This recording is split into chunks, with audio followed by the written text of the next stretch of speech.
For the entirety of the past year that I've been a streamer, basically as my main job, we have been talking about bills that have been introduced repeatedly trying to limit access to, I mean, one of the main things that they do is try to limit access to kids getting access to care, right? It's usually about, oh, stop trying to groom these kids, stop trying to turn these kids into you types of people. Like, you know, they really do believe, I think, that there's no such thing as being gay or being trans, that the only way that you can become these things is if you get like brainwashed into it somehow.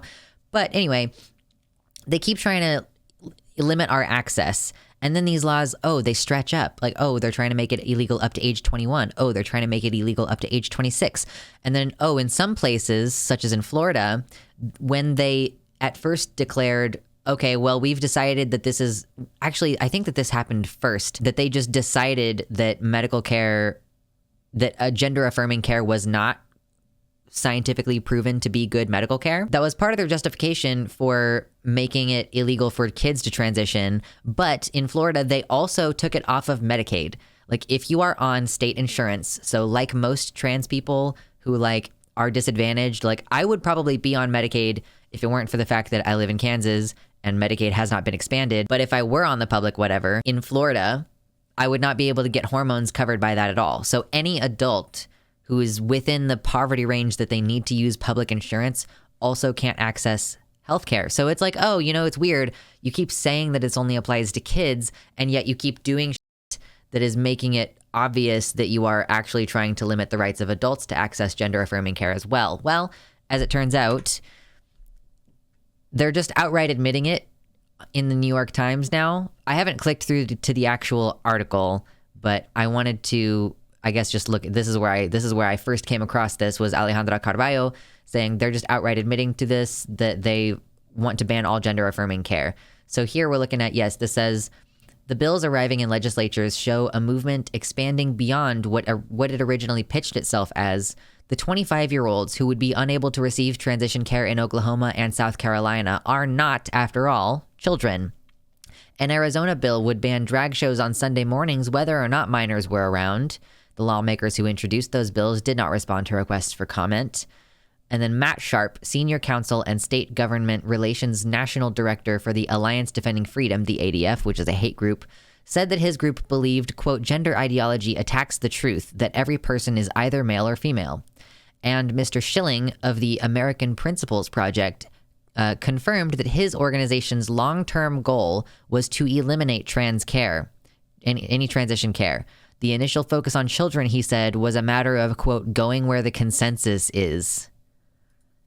I don't know if there's actually anything further in this article. Yeah, okay, so here, so following from that, Catherine Oakley, the state legislative director and senior counsel at the Human Rights Campaign, said the bills disproved the notion that protecting children had ever been the motivation. Yeah, it's not because they don't think folks can give adequate consent, pointing to the bill's exceptions, like, you know, allowing surgery on intersex children. Like, that's, I didn't know that they were just gonna like come out and say it. They're really going mask off with this. Like, Mr. Schilling of the American Principles Project, which I've never heard before. I've heard of the Alliance Defending Freedom, but I hadn't heard of the American Principles Project until today, confirming that his organization's, long-term goal was to eliminate transition care. The focus on children was a matter of going where the consensus is. So this is kind of like how abortion rights went away.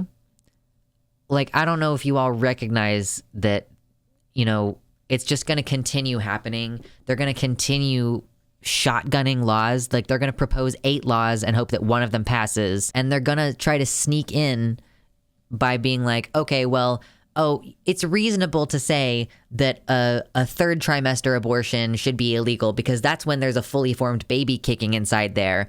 So, you know, any reasonable person would say that we should be able to make that illegal. And then once they have their foot in the door, like, oh, well, now we actually decided that we want to make it illegal starting at 20 weeks, which I know is halfway through the second trimester, but you know, it's already illegal starting at 33 weeks, so it shouldn't make any difference to make it illegal starting at 20 weeks. And then they keep rolling it back and further back and further back again. And it's the same bullshit with transition care, which they're going to make it, oh, certain people can't get access to it. like children because, they can't make the choice, protect the children, right?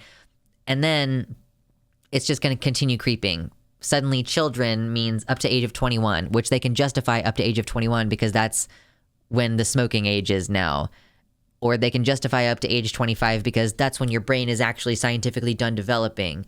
Like, they're just going to continue trying to take away all of our rights. And I really think it's like really frustrating to me. It shouldn't take them saying it outright like this for you all to believe that they want to take away your rights. Like, you should be able to infer based on their actions that they are going to incrementally take away your rights up to the point where you just don't have any right to transition anymore. Like, if you're a trans man, you're going to have to commit a felony in order to access your hormones because testosterone is a protected substance, or you might have to travel somewhere to get your access to care. You might have to leave the country to get your access to care.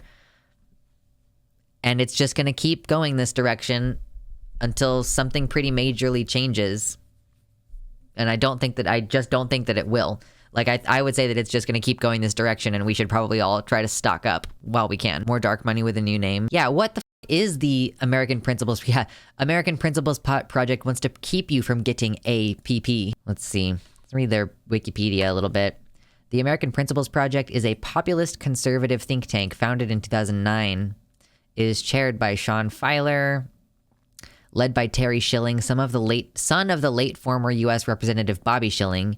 It has led efforts opposing the Common Core standard and advocated for monetary reform by suggesting a return to the gold standard. They've opposed Common Core? Why? APP has also focused much of its programmatic efforts on opposing the teaching of critical race theory and transgender topics in public schools. I'm not surprised by that. The organization has an affiliated superpac, which spent nearly $4 million during the 2020 election cycle. And then APP often refers to itself as the, quote, NRA for families, which is choice. Thank you so much for watching, and especially thank you to my patrons. I want to shout out some in particular. We got Tiago Nascimento, Mersh Rolvog, Jovian F. Gaudreau, Bean, Amanda B., Danielle McDonald, Sarah A., R. Halverson, Wellington Marcus, Athiet, Michelle Winter, Nova, Suzanne Maynard, Elizabeth Bartell, Kevin Young, Sojo, and Mr. Atheist.